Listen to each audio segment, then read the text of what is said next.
Quero falar agora de eleições municipais. Neste domingo, os candidatos à prefeitura aqui de São Paulo participaram de mais um debate que foi marcado por muito xingamento. Vou conversar com o Álvaro Nocera, que vai trazer as informações para a gente agora, né? Bate-boca, né, Álvaro? Baixaria. Boa tarde para você, Cine. Boa tarde a todos que nos acompanham no 3 em 1.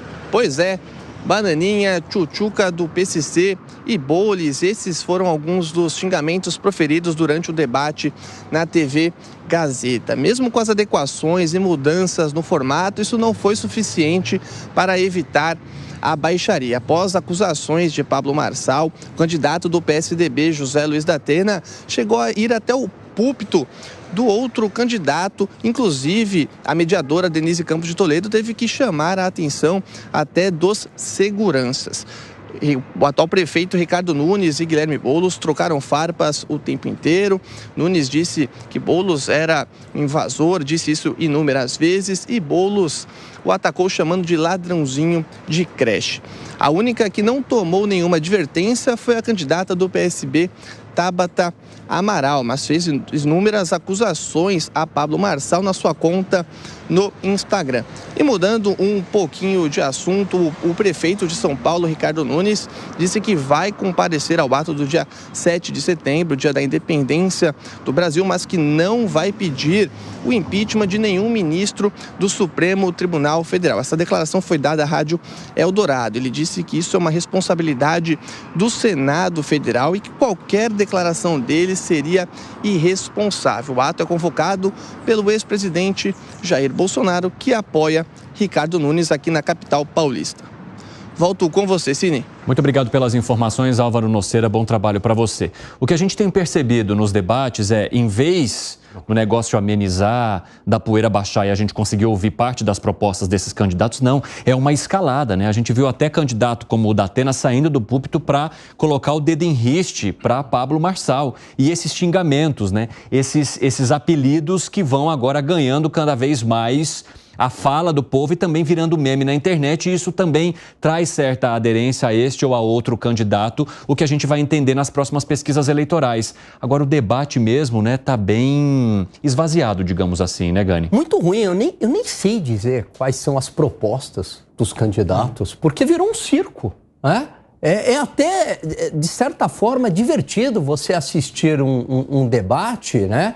Porque é um espetáculo dantesco, é só troca de xingamentos, de provocações e a proposta nenhuma, né? Então, eu convido aqui o ouvinte, o eleitor, a avaliar, tentar avaliar ali quem fala alguma proposta, né? Porque o que a gente vê é só xingamento, infelizmente. Agora, Gustavo Segre, de que maneira que isso deve repercutir também na escolha e nas próximas pesquisas, né? Como que o eleitor ele vai basear quem ele quer colocar no poder a partir de debates que acabam escalando para troca de farpas, para xingamentos, para esse bate-boca? É um problema, porque o eleitor, sinceramente, não está votando ou elegendo, escolhendo propostas.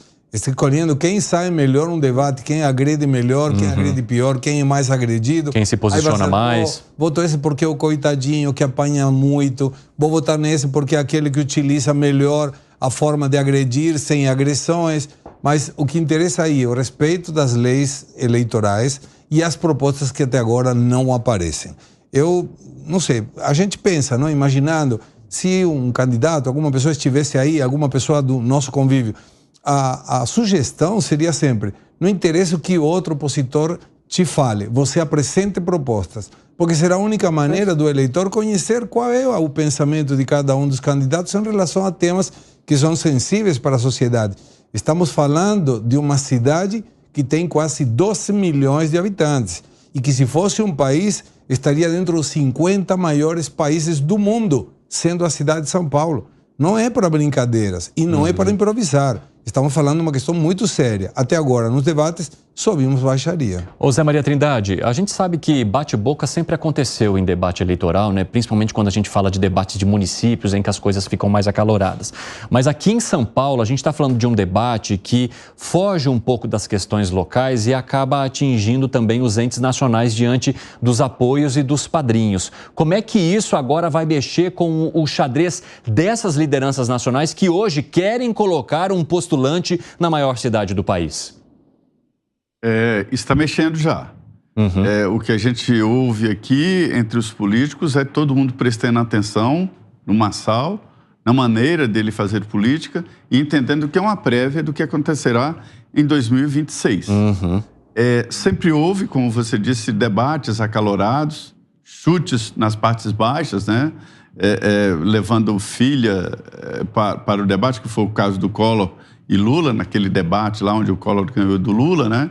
E outros debates. Enéas e o PT usavam muito essa estratégia, e eu estou assustado com a surpresa que esse tipo de debate provoca agora. A novidade para mim é que o debatedor que usa a estratégia diferente da ironia, do sarcasmo, ele está crescendo. Aí surpreendeu a todos, né? Mas no tempo em que o Brizola gritou com o Maluf o chamou de desequilibrado, e agora de novo, né? Desequilibrado, não havia surpresa. O debate é sempre assim. Não é um local para discutir exatamente propostas, é muito difícil. A gente vai lá nos debates norte-americanos, né, que são as origens do nosso debate aqui, a gente vê lá que as pessoas olhavam o semblante, foi o caso do Nixon, né, estava cansado, e o JFK acabou ganhando porque teve uma performance maior. Aí é tentar, nossa, isso é importante, né? E agora de novo, porque, na verdade, o Pablo Marçal está levando pela primeira vez a campanha para a internet. E a linguagem de internet, ela é binária. Sim e não. Amor e ódio. E mensagens curtas. E ele sabe lidar com isso. Está sabendo. E assustou a todos. Todos os candidatos achavam que fazendo esses acordos com o partido ganhariam um latifúndio de horário eleitoral e ganharia a eleição.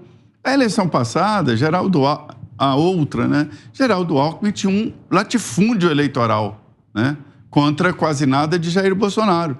Jair Bolsonaro ganhou a eleição. Ali os políticos tinham que entender que na internet a campanha corre solta e não tem absolutamente nenhuma amarra, nem de direito de resposta e nem nada. Então, é isso que está acontecendo, que os políticos envelheceram a linguagem. E o Marçal é visto aqui em Brasília como uma prévia para 2026. O Gustavo Segré, eu vi uma certa reação sua quando ele falou, né, que é a primeira vez que se leva para a internet, mas na eleição presidencial não, mas eu acredito que na eleição municipal de São Paulo, de fato, eu acho que a gente está...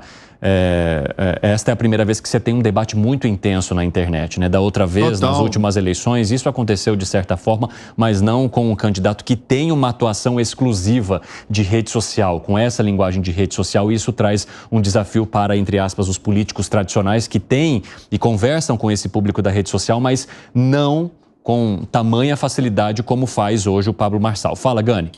Não, isso que o Zé trouxe, né, que sempre ocorreu debates muito acalorados, é muito verdade, né? Se a gente lembrar lá, Paulo Maluf com Mário Covas, o próprio Brizola, Collor e Lula, né? Sempre foi assim. A diferença é que hoje, Evandro, com as redes sociais, o debate, ele não termina naquele tempo e a audiência não é limitada. Sim. Ou seja, o debate continua, porque você gera o corte para a rede social e aí a gente está falando de uma audiência que é do tamanho da população do Brasil e que gera repercussão e não para isso daí. Então, no debate, o político, ele sabe que ele não está falando ali para aquela audiência que está o assistindo, né? Ele está falando, na verdade, para o Brasil inteiro. Essa é a grande diferença para outros tempos. E aí, é claro, né, quem consegue usar bem essa internet acaba tendo alguma vantagem, né? Agora, também o tiro pode sair pela culatra, né? A partir do momento que também você passa do ponto, a população também tem os seus critérios de julgamento. 5h51, o pessoal da rádio vai para um rápido intervalo, daqui a pouco espero vocês. E sobre a maneira como essas eleições municipais, elas acabam impactando, então, essa apadrinhagem, o ministro das Relações Institucionais, o Alexandre Padilha, afirmou que a subida de Pablo Marçal na corrida pela Prefeitura de São Paulo não assusta o governo. Padilha também disse que o presidente Lula será mais atuante nas eleições nas cidades em que, nas palavras dele, a extrema-direita está na disputa. Então, como a gente está falando de um presidente da República que hoje aposta, né, no Guilherme Boulos aqui em São Paulo, um crescimento sempre é questionado para esse padrinho, assim como também Jair Bolsonaro é questionado em relação aos movimentos que tem feito para Ricardo Nunes. Como é que você avalia essa manifestação do governo federal, hein, Gustavo Segré, de que ele já está acostumado a lidar com isso e que não há medo nesse crescimento? Se não me preocupasse alguma coisa, não perco tempo nem me referindo a ela. Se o Alexandre Padilha diz não nos preocupamos pelo crescimento de fulano, é que o crescimento do fulano está incomodando. Eu lembro quando disse, não, o ministro está garantido no seu posto. Isso quer dizer que estão pensando em trocar de ministro. Ninguém tem que reafirmar o que todo mundo sabe. E no caso do Alexandre Padilha, ele está dizendo que não se incomoda, mas deve estar olhando para aí como é que está crescendo sim. E sobretudo porque, segundo o que nós vimos, inclusive, na Paraná Pesquisas, a semana passada, está puxando jovens que tradicionalmente eram eleitores potenciais do Boulos e que agora observam para outro candidato. Então, não acredito que não esteja preocupando, não. Para mim está preocupando, sim. Eu vou trazer as aspas aqui do ministro, tá? Nada nos assusta, a gente tem experiência, a gente já viu muito cavalo de Troia surgindo, que as pessoas acham que é uma coisa e é outra. O povo da cidade de São Paulo tem que ver se não tem um cavalo de Troia aí que se apresenta como candidato coach e, na verdade, pode ser o candidato amigo dos criminosos. Alan Gani. É claro que ele está preocupado porque corre o risco de ter um segundo turno entre Pablo Marçal e Ricardo Nunes. Essa eleição está muito aberta. Todos os cenários são possíveis, né? Você tem um cenário entre Guilherme Boulos e Ricardo Nunes, é possível. Você tem um cenário entre Pablo Marçal e Ricardo Nunes, você tem um cenário entre Pablo Marçal e Boulos. Todos esses cenários estão em aberto, mas como o Segré bem colocou, a própria fala dele demonstra algum tipo de preocupação, principalmente, né, porque o Pablo Marçal escolheu o Guilherme Boulos como uma espécie de alvo, né, para crescimento. Então teve aquela famosa lá da carteirada da carteira do trabalho, né, e aquilo viralizou. Depois aquele trocadilho que ele fez do Boulos, né, por conta do hino nacional, né, e aí esse tipo de apelido pega. Então é claro que é uma estratégia para desidratar o Guilherme Boulos e aí traz preocupação para o governo, porque o governo ele está muito atento a essa eleição municipal, porque para o PT é crucial. O PT, entre os partidos, se eu não me engano, ele é o 8º ou 9º em número de prefeituras, Evandro. Então ele precisa recuperar a prefeitura, porque isso impacta na eleição lá no Legislativo, lá em 2026. Então é vida ou morte para o governo, por isso que ele está entrando com força total. E quando a gente fala, né, dos eleitores e desse possível segundo turno, há até uma manifestação dos caciques, né, daqueles figurões do MDB, sobre essa busca de apoio muito intensa de Nunes por Jair Bolsonaro. Por quê? Quando a gente fala de um segundo turno, um provável segundo turno entre Nunes e Pablo Marçal, há uma distância maior nas pesquisas, há uma distância apontada nas pesquisas de que Nunes conseguiria vencer com mais folga, tanto sobre Guilherme Boulos quanto sobre Pablo Marçal. Quando há um segundo turno ali, segundo o Paraná Pesquisas, entre o Guilherme Boulos e o Pablo Marçal, aí o resultado fica um pouco mais embolado, porque você precisa entender o voto por negação que irá para cada um dos dois para ver como é que ficaria essa polarização. E aí, os caciques do MDB, eles acham que o mergulho do Ricardo Nunes no bolsonarismo em si, ele poderia significar um erro exatamente porque seria o momento de pegar um pouco mais esse eleitor de centro, que está olhando para essa possibilidade de segundo turno e que poderia garantir a manutenção do Ricardo Nunes no poder para o próximo mandato. Como é que você vê esse xadrez mexendo também com os partidos e com os apoios que foram buscados, hein, Zé Maria? A eleição de São Paulo, eu tenho dito aqui, ela é complexa, ela está aberta e eu não arriscaria nem a dizer quem é que vai para o segundo turno, né? E isso que você falou é real. Não pense que o Padilha não tem imagens detalhadas de setores, de bairros. Sobre isso tem. Ele sabe de tudo, pesquisas não divulgadas, né, que são pesquisas para consumo interno, qualitativas e tudo. O que a gente sabe também, através de pesquisas, é de que em São Paulo, em várias outras capitais, a indicação de Jair Bolsonaro vale mais do que a do presidente Lula. Em São Paulo é o contrário, a indicação de Lula vale mais do que a indicação de Bolsonaro. Então, esse é um caso raro, porque a maioria dos estados ali, a indicação do Bolsonaro vale mais. Então, é nisso que eles estão apostando. Então, o sonho estratégico de Boulos é ir para o segundo turno com Marçal. Isso é evidente, né? Porque aí é a chance maior dele ganhar no segundo turno. Se houver essa configuração, eu repito, não dá para saber nem quem vai para o segundo turno em São Paulo. Será uma surpresa. Mas diante dessas pesquisas indicando aí a força de Lula, é claro que ele vai atuar muito lá na Prefeitura de São Paulo. A gente precisa entender agora, né, Alan Gani, como que essas manifestações, esses debates acalorados e tudo aquilo que foi apresentado em termos de ataques também de um candidato para o outro vão repercutir nas próximas pesquisas.